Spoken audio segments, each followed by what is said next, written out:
혹시 여러분 이런 경험이 있습니까? 아주 오랫동안 알고 지내면서 너무나 익숙하고 또 편안하게 생각했던 어떤 사람이 있습니다.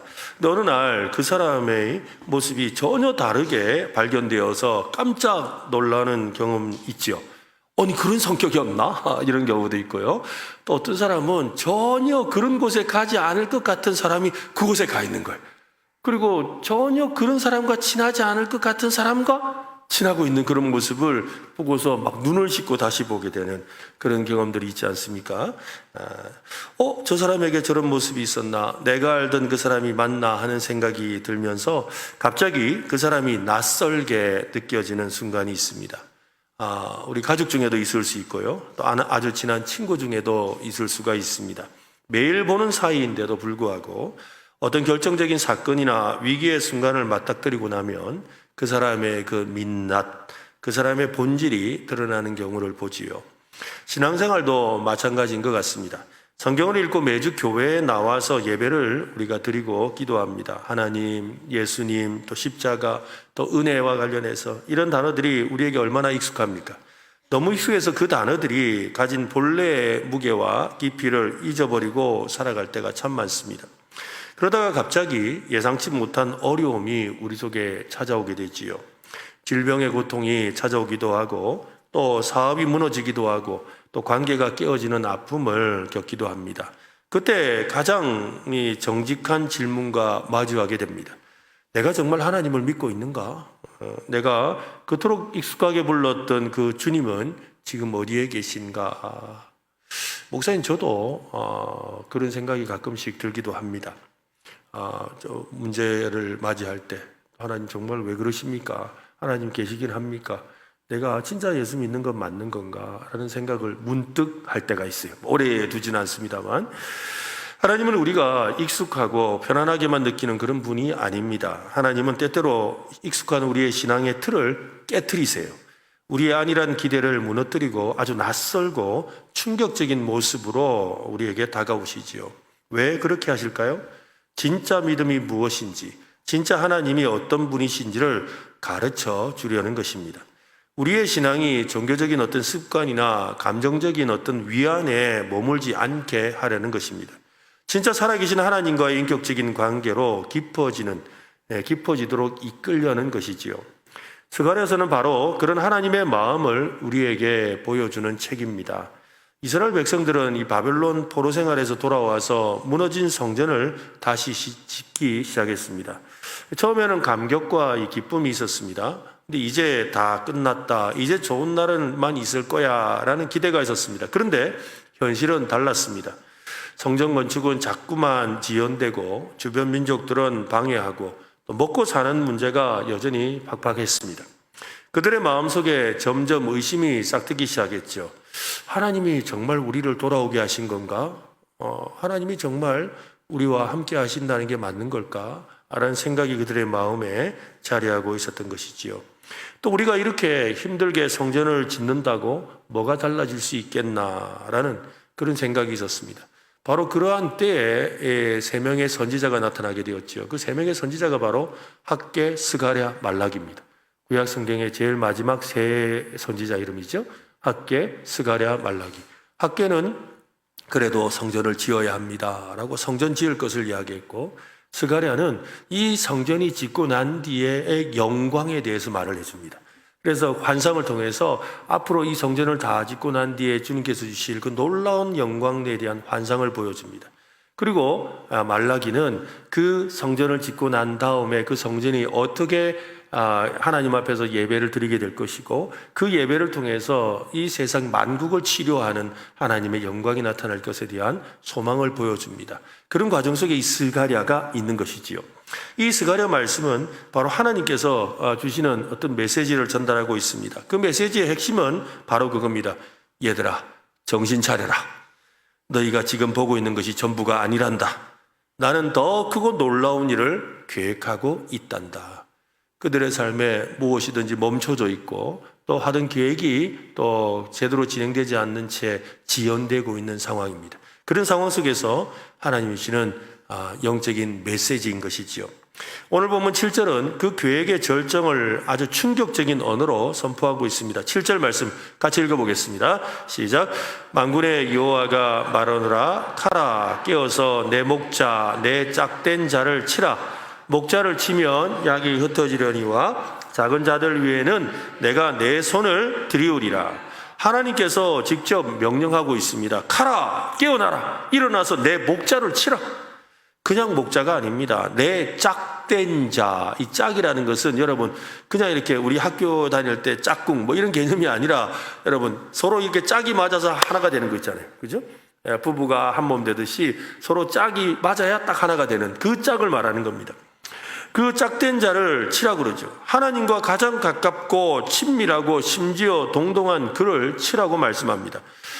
이것은 단순히 인간의 배신이나 실수에 관한 이야기가 아닙니다. 하나님의 그 주권적인 계획과 의지 속에서 사랑하는 목자가 칼에 맞아 쓰러지는 끔찍한 사건이 일어날 것인데 그걸 누가요? 하나님이 하시겠다는 거예요. 이 말씀을 들었을 이스라엘 백성은 엄청난 충격과 혼란에 빠졌습니다. 그들이 그토록 기다렸던 목자, 자신들을 구원하고 회복시켜줄 그 메시아가 칼에 맞아 죽는다라는 말이니까요. 그것도 누구의 칼에? 하나님의 칼의 말입니다. 양떼는 뿔뿔이 흩어지게 될 것이라고 합니다. 그들의 모든 기대를 무너뜨리는 절망적인 선포입니다. 그러나 그 절망의 한가운데서 하나님의 구원 드라마가 시작될 것이라고 합니다. 그것을 예언하는 책이 바로 스가랴서입니다. 그래서 오늘 설교 제목은 제가 이번 주간에 우리 새벽마다 우리 스가랴서 말씀으로 매일 성경 큐티를 하고 새벽 말씀을 하는데 이 스가랴서 13장 이 말씀을 묵상하다가 우리 이 금요일에 우리 성도들과 함께 나누면 좋겠다라는 그런 마음을 주셔서 이 말씀을 나누려고 합니다. 한번 따라할까요? 부르짖는 믿음. 네, 믿음인데 어떤 믿음이요? 부르짖는 믿음. 오늘 이 여러분의 심령에 부르짖는 믿음이 함께 하시기를 바랍니다. 그렇습니다. 형식적인 기도가 아닙니다. 내 존재의 가장 깊은 곳에서 터져 나오는 부르짖음입니다. 고통 속에서 하나님을 붙드는 그 부르짖음이 어떻게 우리의 믿음을 진짜로 만드는지를 살펴보려고 하는 겁니다. 내가 기대했던 것들이 무너지고 또 익숙했던 신앙의 방식이 통하지 않는 그 순간, 바로 그때가 하나님께서 우리의 부르짖음을 기다리는 시간이라는 것이지요. 오늘 말씀은 충격적인 말씀, 조금 전에 읽었던 7절 말씀을 다시 한번 보세요. 만군의 여호와가 말하노라. 카라 깨어서 내 목자 내 짝된 자를 치라. 목자를 치면 양이 흩어지려니와 작은 자들 위에는 내가 내 손을 들이우리라. 이 말씀은 아주 무섭고 이해하기 힘듭니다. 목자는 여러분 누구를 가리킬까요? 예수 그리스도 메시아를 가리킵니다. 요한복음 10장에서 예수님은 친히 나는 선한 목자다라고 말씀하셨습니다. 그렇다면 왜 어째서 하나님은 자기 아들인 선한 목자 예수님을 칼로 치라고 명령하실까요? 하나님은 심지어 내 짝된 자라고 하셨습니다. 여기서 짝이라는 이 단어는 히브리어로 아미티라는 이 단어입니다. 보통의 친구 관계를 넘어서 나와 본질적으로 같은 존재, 나와 친밀한 동반자라는 뜻입니다. 하나님은 자신과 완전히 하나를 이루고 있는 자기 짝인 동반자를 향해, 동반자인 목자를 향해 칼을 들어서 치라는 말은 죽이라는 뜻입니다. 그렇게 명령을 하셨습니다. 신학자들은 이 구절을 아주 난해한 구절이라고 합니다. 하나님은 그토록 사랑하고 아끼는 자기 자신과도 같은 아들을 향해 칼을 들어 치라고 명령하셨습니다. 이것은 세상에 어떤 부모도 상상할 수 없는 가장 끔찍하고 고통스러운 그런 명령입니다. 우리의 상식과 기대를 완전히 뒤엎는 말씀이지요. 하나님은 우리를 보호하시는 분입니다. 믿습니까? 그죠? 우리를 인도하시는 분입니다. 우리를 모든 악과 위험에서 건져주시는 선한 목자이십니다. 시편 23편의 말씀처럼 사망의 음침한 골짜기를 다닐지라도 해를 두려워하지 않을 것은 주께서 나와 함께 하심이라. 주의 지팡이와 막대기가 나를 안위해 주신다라고 하셨어요. 우리는 그런 하나님을 기대하지요. 나를 지키시는 지팡이, 나를 보호하시는 막대기가 되어주시는 하나님을 말합니다. 그런데 스가랴서의 하나님은 지팡이와 막대기가 아니라 서슬푸른 칼이 되어서 칼을 들어서 목자를 내리치는 무섭고 낯선 모습을, 지금까지 우리가 알고 있던 하나님과는 전혀 다른 모습을 우리에게 말하고 있습니다. 왜일까요? 하나님이 정말 잔인하신 분일까요? 그건 아닙니다. 바로 저와 여러분의 죄 때문에 그렇다는 것이지요. 시편 5편에 보면 주는 죄악을 기뻐하시는 신이 아니시니 악이 주와 함께 머물지 못하며 오만한 자들이 주의 목전에 서지 못하리이다. 저는 모든 행악자를 미워하신다라고 했습니다. 우리의 죄 때문에 하나님은 목자이신 그의 아들에게 모든 죄를 전가하신 거죠. 그래서 이사야 53장을 이렇게 말씀하죠. 같이 읽어보겠습니다. 우리는 다 양 같아서 그를 행하여 각기 제 길로 갔거늘 여호와께서는 우리 모두의 죄악을 그에게 담당시키셨도다. 그렇습니다. 우리의 아들이신 예수 그리스도께 우리의 모든 죄를 담당시키셨다. 맡기셨다는 거죠. 목자가 칼에 맞아야 하는 이유는 길을 잃고 헤매는 양떼와 같은 우리 때문이지요. 우리가 받아야 할 하나님의 그 공의와 심판, 우리가 맞아야 할 죄의 칼날을 하나님의 짝이요 목자이신 예수님께서 대신 맞으신 겁니다. 이것이 바로 복음의 핵심이고 십자가의 신비입니다. 하나님은 죄를 결코 용납할 수 없는 공의로운 분이시기에 우리의 죄를 반드시 심판하셔야 했습니다. 하지만 동시에 우리를 너무 사랑하시는 사랑의 하나님이시기도 하지요. 그래서 우리를 포기할 수 없으신 겁니다. 자신과 하나이신 아들 예수님을 이 땅에 보내셨습니다. 우리의 모든 죄를 짊어지게 하시고 우리 대신 그 무서운 심판의 칼을 받게 하셨습니다. 신앙생활을 하면서 이런 하나님의 낯선 얼굴과 마주칠 때가 있습니다. 내 삶에 이해할 수 없는 고난이 찾아올 때지요. 하나님이 나를 지키시는 것 같은 것이 아니라 오히려 나를 치시는 것 같은 느낄 때가 있죠. 그래서 하나님 왜 나를 치십니까? 하나님 왜 내가 이렇게 잘 살아가는데 왜 나를 치시냐고요? 라고 이렇게 항변하는 그런 성도님들을 만나기도 하지요. 내 기도가 응답이 되지 않는 것 같고 깊은 침묵만으로 답하는 것 같을 때 우리는 당황하고 혼란에 빠집니다. 하나님 왜 이러십니까? 제가 뭘 그렇게 잘못했습니까? 하나님 정말 살아계신다면 저에게 이러시면 안 되지요. 하나님을 향해서 원망하고 따지기 시작합니다. 내가 만들어 놓은 좋은 신 하나님의 틀 안에서 하나님을 이해하려고 하기 때문인 거지요. 내 생각과 내 경험의 한계 안에서 하나님을 가두어 두려고 하기 때문입니다. 마치 어린아이가 부모를 이해하는 것과 같습니다. 아이들에게 좋은 부모는 여러분 어떤 부모일까요? 어떤 부모가 좋은 부모일까요? 우리 어린이들도 많이 나왔는데 어떤 부모가? 아주나 어떤 부모가 좋은 부모일까? 엄마 아빠일까? 내가 먹고 싶다는 거 다 사주고, 그죠? 갖고 싶은 거 장난감 다 사주고, 하기 싫은 공부 안 시키고, 무조건 내 편만 들어주는 부모님이 최고의 부모님. 지훈이 맞지? 그렇지, 그래. 그런데 여러분, 어느 날 그 좋던 엄마 아빠가 갑자기 회초리를 들고 나타났어요. 또 나를 가기 싫다는 병원에 데려가서 막 주사를 맞히겠대요. 그래가 막 팔을 잡고 막 그러는 거예요. 그 아이는 이해할 수가 없지요. 왜 나를 엄마 아프게 해? 아빠는 나를 사랑하지 않아 하면서 울고불고 난리를 치죠. 아이의 이 세계관 안에서는 사랑과 고통이 함께 갈 수 없기 때문인 거지요. 사랑한다면 아프게 해서는 안 된다는 거죠. 아이의 생각이잖아요. 그죠? 근데 여러분, 정말 좋은 부모는 아이가 원하는 것을 다 해주는 부모는 아니지요. 아이에게 정말 필요한 것을 해주는 부모입니다. 때로는 아이가 싫어하더라도, 아이가 아파하더라도 그 아이의 미래를 위해, 그 아이를 더 건강하고 바르게 세우기 위해서 눈물을 머금고 쓴 약을 먹이고 먹기 싫다는 양파도 먹이고, 그죠? 네. 아픈 주사를 또 때로는 가서 막 붙잡아 놓고, 그죠? 맞추는 것. 그게 바로 진짜 사랑이잖아요. 암 수술을 해야 하는 의사 선생님을 한번 생각해 보세요. 환자의 배를 이 수술 칼로 갈라야 합니다. 얼마나 폭력적이고 끔찍한 일입니까? 하지만 그 칼이 없으면 환자는 죽지요. 그 아픔을 통과하지 않으면 생명을 얻을 수 없습니다. 의사의 칼은 미움의 칼이 아니라 사랑과 생명의 칼인 것입니다. 혹시 내 인생에 찾아온 고난과 아픔을 그저 재수 없는 일, 피해야 할 일로만 여기고 있지는 않습니까? 오늘 말씀을 통해 우리의 관점이 바뀌기를 원합니다.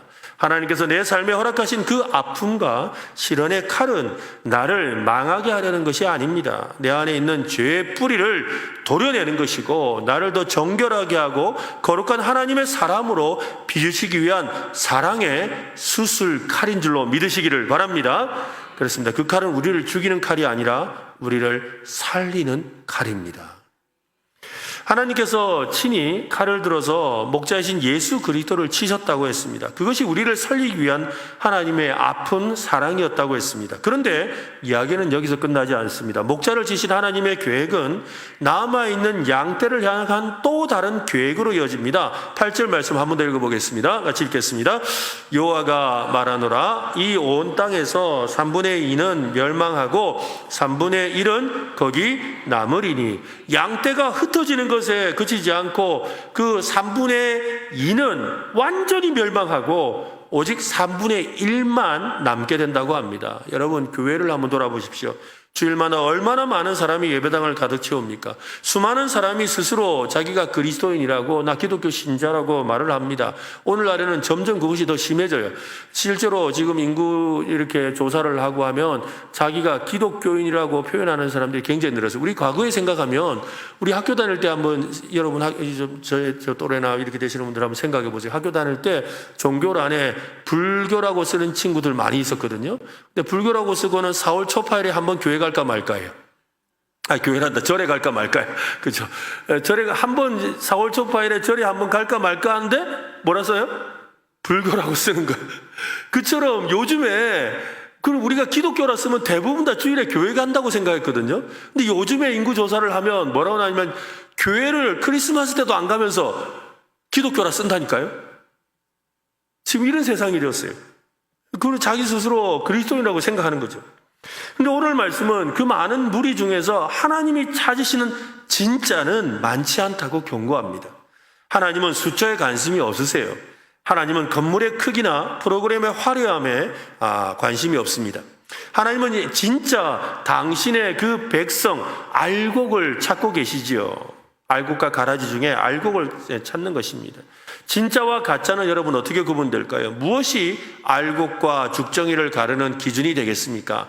오늘 본문 9절을 또 보십시오. 내가 3분의 1을 불 가운데 던져 은같이 연단하며 금같이 시험할 것이라. 그들이 내 이름을 부르리니 내가 들을 것이며 나는 말하기를 이는 내 백성이라 할 것이요 그들은 말하기를 여호와는 내 하나님이시라 하리라. 하나님의 은혜로 남겨진 3분의 1에 대해서 3분의 1에게 지금 주어지는 것은 푸른 초장과 실만한 물가가 아니에요.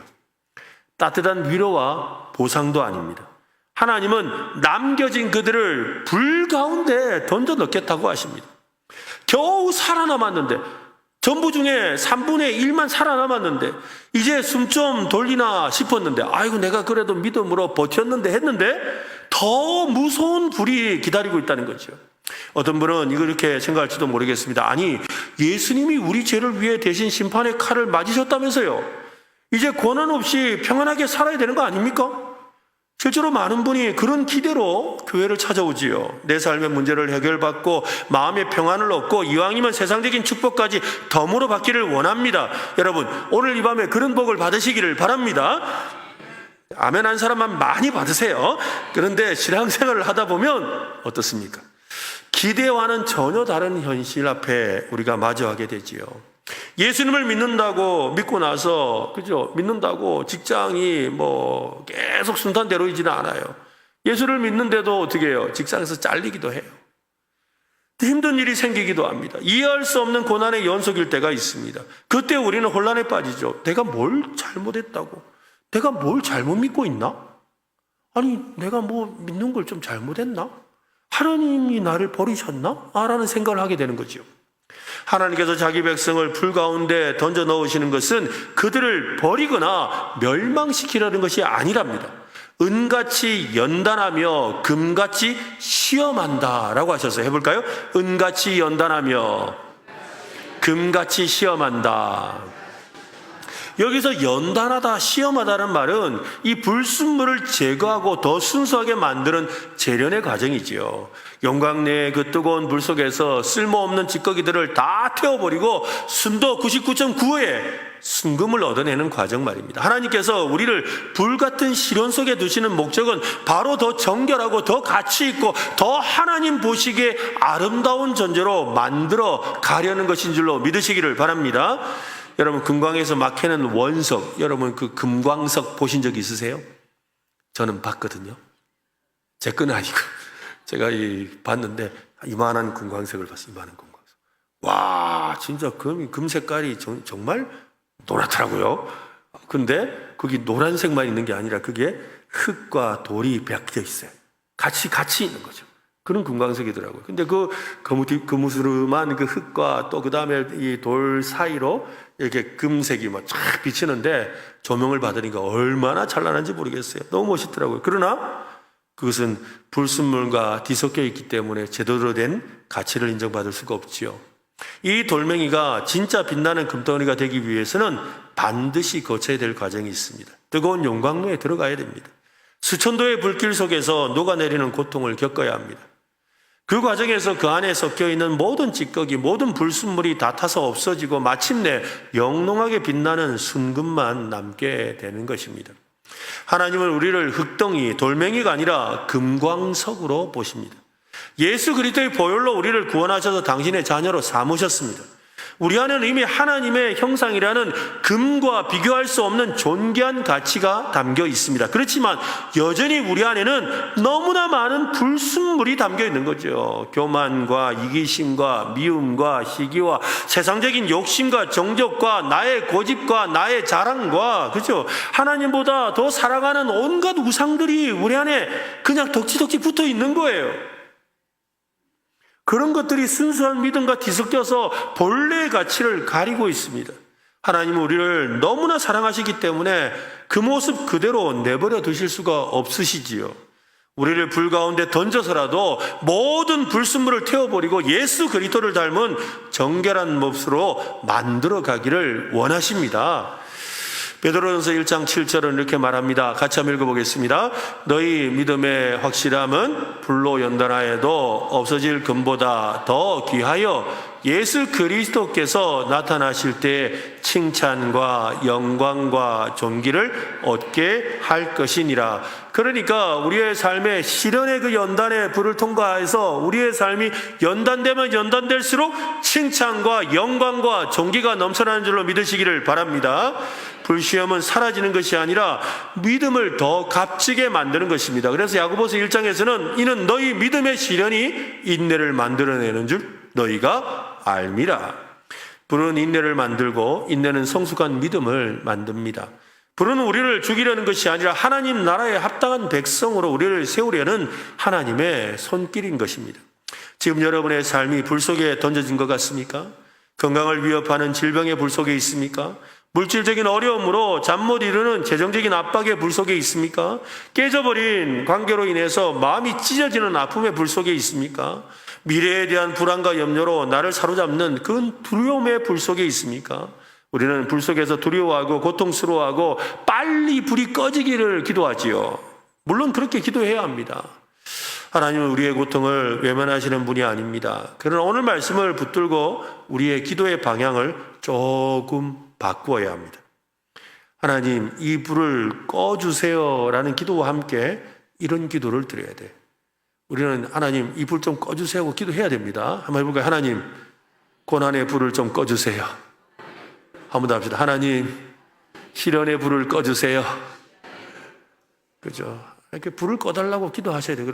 오늘 밤에 여러분 하나님께 불 꺼달라고 부르짖어 기도하시기 바랍니다. 그런데 그것으로 끝나면 안 된다는 거지요. 하나님, 이 불이 너무 뜨겁고 고통스럽습니다. 그러나 이 불을 허락하신 하나님의 선한 뜻이 있을 줄로 믿습니다. 이 불을 통해 제 안에 있는 불순물을 다 태워 주옵소서. 제 교만을 태우시고 제 욕심을 태우시고 제 불신앙을 태워 주옵소서. 이 불의 연단을 통과한 후에 제가 정금같이 변화되게 하여 주시옵소서. 그래서 마침내 내 삶 속에서 오직 주님의 영광만이 빛나게 하옵소서. 이것이 우리가 해야 될 기도겠지요. 우리 두 가지를 기도하세요. 첫 번째로 뭐라고요? 어서 불 꺼주세요. 어서 불 꺼주세요. 기도하세요. 그럼 하나님, 불이 꺼지기 전에 나의 믿음을 연단시키사 정금같이 하여 주옵소서. 이 두 가지 기도가 우리의 기도가 되기를 바랍니다. 연단의 목적은 우리를 파괴하는 것이 아닙니다. 우리를 진짜가 되게 하려는 것이지요. 껍데기 부인인 종교인이 아니라 불을 통과한 진짜 하나님의 백성으로 세우려는 것입니다. 불 속에서 나를 정결하게 하시는 하나님의 손길을 신뢰하며 믿음으로 통과할 수 있기를 바랍니다. 지금 이제 이번 주간에 계속 이제 영권 회복 특별 새벽 기도 말씀을 준비하고 있거든요. 이제 특별 특세를 앞두고 이제 특세 전에 제가 설교 준비를 다 끝냅니다. 그래서 목표는 다음 주까지 이제 설교를 다 끝내야 되는데 오늘까지 이제 한 반 이상을 했어요. 한 9일차 정도 설교를 이제 준비를 하는데 설교 준비를 하면서 이제 이건 아니구나. 이번 그 특세 주제가 신앙은 역설이다. 역설, 패러독스. 그러니까 우리가 생각하는 것과 다른 뒤집어진 그런 모습이다라는 내용이에요. 그 내용을 하면서 우리의 삶 속에 하나님이 우리를 이 시련을 통해서 우리를 연약하게 하시는 것 같아요. 우리를 연약하게 하셔서 하나님의 강함을 드러내신다는 걸 이번 말씀을 준비하면서 다시 한 번 더 크게 도전을 받습니다. 제가 요즘에 별로 개인 신상인데 요즘에 탈모가 와가지고 머리가 좀 헐비해요. 그런데 제가 어려서부터도 머리숱이 굉장히 많고 또 그 다음에 또 이 머리칼도 이렇게 굉장히 좀 굵은 편이거든요. 그리고 뻗치는 머리예요. 어느 정도 뻗치는 머리자면 한 30살 정도 때까지는 이렇게 머리 깎으러 가면 머리를 이렇게 자르면 이렇게 머리카락이 퉁퉁 튀어나가 가지고 굉장히 이렇게 머리가 튀는 머리. 자르면 그냥 이렇게 떨어지는 머리가 아니고 튀어나가는 머리. 이런 머리카락이라 하더라고요. 그랬는데 요즘에는 머리카락이 힘이 없어요. 푹 꺼졌어. 푹 꺼져가지고 이러는 거 보면서 오늘 아침에 문득 생각하다가 그래, 머리카락이 힘이 빠진 걸 보니 내게 있는 내가 주장하던 내 힘도 좀 빠졌겠구나. 그죠? 그러면서 생각나는 말씀이 그거예요. 내가 약한 그때가 곧 강함이다. 누가 강해지시는 거예요? 하나님이 강해지시는 거죠. 그죠? 어쩌면 우리의 삶 속에서 내가 주장하고 싶은 것, 내가 의지하려고 했던 것, 내게 힘이 되려고 했던 것, 또 내가 붙들려고 했던 그것을 하나님이 어떻게 하시는 거예요?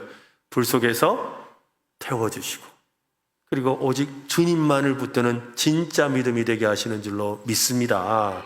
그러므로 우리를 불 속에 던지시는 일은 감사할 일입니다. 반드시 감사하게 되어 있습니다. 네, 저도 목회를 하면서 이런저런 불 속에 들어갈 일이 많이 있었습니다. 그런데 그 불 속에 들어가는 일이 너무나 고통스럽고 힘들었지만, 그러나 그 순간에 정말 조금 전에 제가 말씀드린 것처럼 하나님 이 불 좀 꺼주세요라고 기도했습니다. 그러나 또 한 가지, 꺼지지 않는 불을 보면서 다시 깨닫게 된 건 바로 그거예요. 하나님, 이 불을 통해 나를 어떻게 연단하시겠습니까? 하나님, 이 불을 통해 나를 어떻게 변화시키시겠습니까? 나를 어떻게 더 정말 승금같이 정금같이 만드시겠습니까? 나를 그런 사람으로 만들어주세요 라는 기도지요.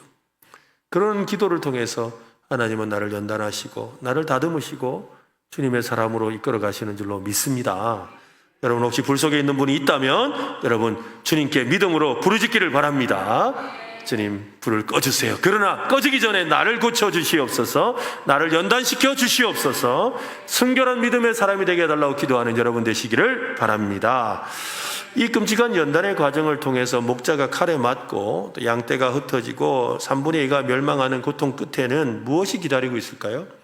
그곳에 우리에게 주시려는 무언가가 있겠지요. 9절 말씀을 다시 한번 보세요.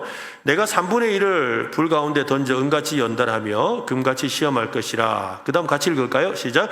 그들이 내 이름을 부르리니 내가 들을 것이며 나는 말하기를 이는 내 백성이라 할 것이요 그들은 말하기를 여호와는 내 하나님이시라 하리라.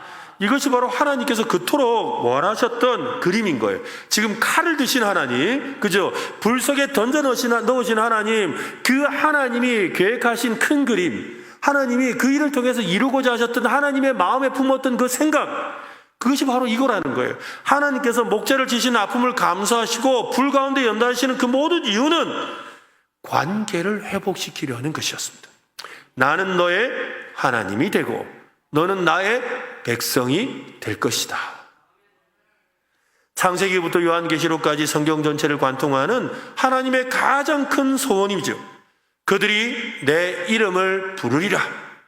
여러분, 이 말씀의 뜻이 무엇이겠습니까? 하나님의 이름을 부르며 찬송한다는 말일까요? 아까 우리 찬송한 것처럼 거룩하다 거룩하다 뭐 하면서 하나님을 막 찬양하는 그것을 말할까요? 여러분, 맞습니다. 그런데 그 본래의 뜻은 하나님의 이름을 부르며 기도한다는 뜻입니다. 한번 해볼까요? 하나님의 이름을 부르며 기도한다. 단순히 기도한다는 것보다 더 깊은 의미가 있습니다. 불시험을 통과하기 전에 부르는 하나님의 이름과 불시험을 통과한 후에 부르는 하나님의 이름은 전혀 다른 의미가 있습니다. 불 속에 들어가기 전에 부르짖는 것은 나의 필요 때문이죠. 하나님, 불 꺼주세요. 불 좀 안 오게 해주세요. 그렇게 기도하잖아요. 내 힘으로 해결할 수 없는 문제가 생겼을 때 하나님께 급하게 SOS를 치는 거잖아요. 하나님, 돈이 필요합니다. 건강이 필요합니다. 자녀 대학 합격시켜 주시기를 원합니다. 이 문제만 해결해 주시면 제가 주님 진짜 잘 섬기겠습니다. 이런 식의 기도는 하나님을, 그죠? 하나님께 나의 목적을 이루기 위해서 간절히 부르짖는 기도예요. 하나님의 이름을 부르짖는 기도죠. 그러나 지금 말하고 있는 그 기도는 그 다음의 기도라는 거예요. 불과 연단을 통과한 사람이 하나님의 이름을 부르는 기도라는 거예요. 뜨거운 불 속에서 깨달은 것이 있습니다. 내가 그토록 붙들고 의지했던 돈이나 건강이나 명예나 인간관계가 이런 것들이 사실은 나를 전혀 구원해 줄 수 없다는 걸 알게 되는 거죠. 그것들은 모두 타서 없어질 불순물에 불과하다는 사실을 철저하게 깨닫는 거죠. 사도 바울이 그랬잖아요.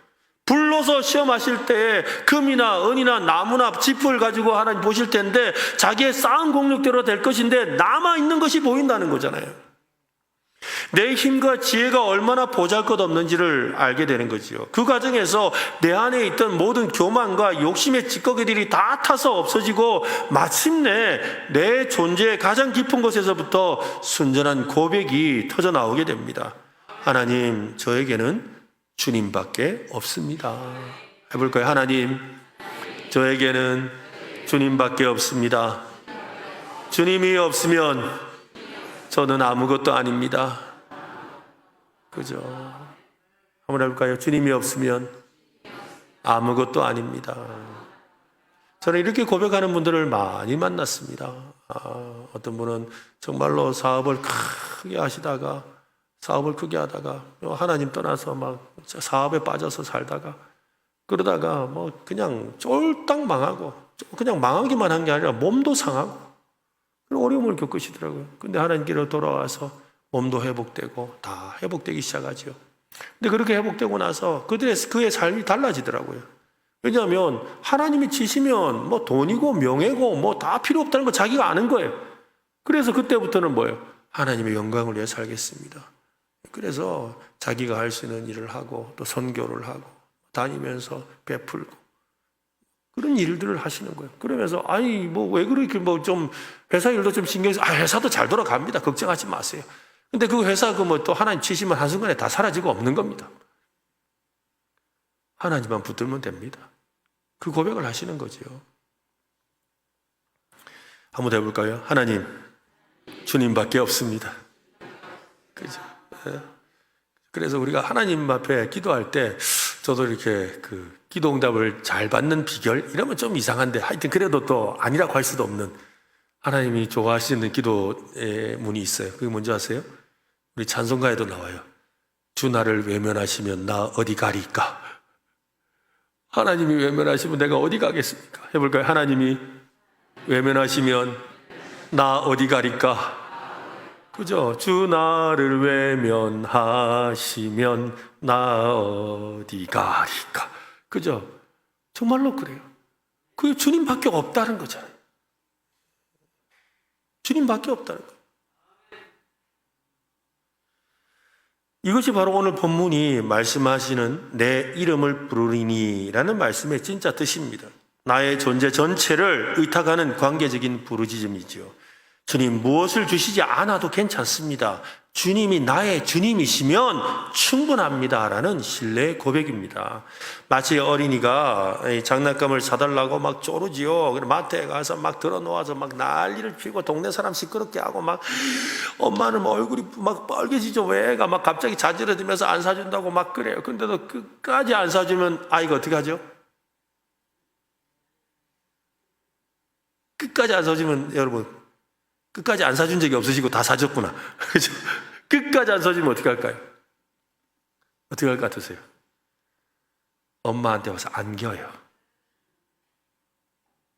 엄마한테 와서 안겨서 그냥 엄마 하고 안겨 있어요. 왜 그런 줄 아세요? 그 아이가 진짜 원하는 건 엄마잖아요. 장난감은 엄마보다 앞설 수는 없다는 걸 이 아이도 알아요. 그래서 안 사주면, 끝까지 안 사주면 이 아이의 마음속에 뭐가 생긴 거예요? 엄마가 날 사랑 안 하나? 생각을 한 거예요. 본능적으로. 그래서 어떻게 해요? 엄마한테 달려와서 엄마 한기고 엄마한테 꽉 붙들어 있으려고 그래요. 왜? 엄마를 놓치면 안 되는 걸 아는 거예요. 여러분, 우리가 천국은 어린아이와 같다고 했는데 하나님을 향한 우리의 마음이 그러해야 합니다.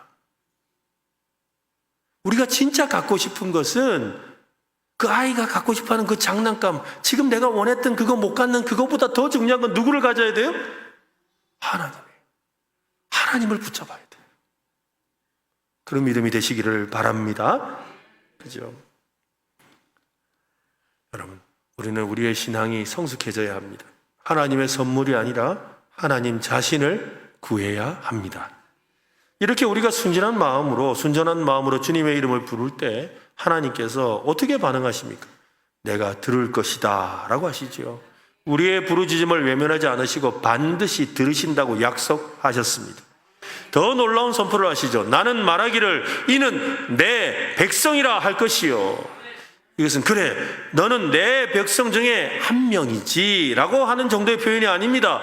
마치 전쟁터에서 혹독한 훈련을 모두 마치고 돌아오는 아들을 향해 아버지가 수많은 사람 앞에서 자랑스럽게 내 아들입니다. 자가 내 아들입니다 그런다 이 말이에요. 내가 사랑하고 내가 인정하고 내가 끝까지 책임질 내 백성이다라고 온 세상에 선포해 주시는 것입니다. 혹시 이 자리에 이해할 수 없는 고난의 불을 통과하고 있는 분이 있습니까? 하나님이 나를 버리신 것 같고 내 기도는 응답이 없는 것 같이 절망하고 있습니까? 오늘 말씀을 붙드시기를 바랍니다.